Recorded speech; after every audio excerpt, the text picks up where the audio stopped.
Good morning everyone. आज जनवरी 5 day 5। बिहानै lemon water पिएर त्यसपछि ओट्स खाएर म लागेँ जिमतिर।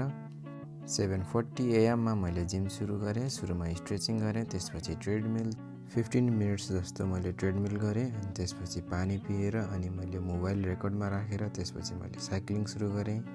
साइक्लिङ गरेपछि पनि फेरि पसिना आयो, त्यसपछि मैले पानी पिएर ब्याकको एक्सर्साइज ल्याट पुल डाउन गरेँ।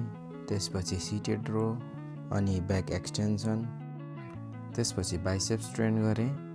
सुरुमा बारबेल कर्ल, त्यसपछि डम्बेल कर्ल अनि प्रिचर कर्ल गरेर फेरि पानी पिएर अनि लास्टमा कुल डाउन स्ट्रेचिङ गरेर 8:44 मा म जिमबाट निस्किएँ। अनि आज दिउँसो पिकनिक थियो। पिकनिकमा मजाले इन्जोय गरेर साँझमा आगो तापेर हामी त्यहाँबाट निस्कियौँ। अनि साँझ 15 मिनट्स मेडिटेसन गरेर आजको दिनलाई 1/5 रेटिङ दिन्छु। यो आजको सेल्फी। आज मैले डिप वर्क बुकको समरी पढेँ। Until tomorrow.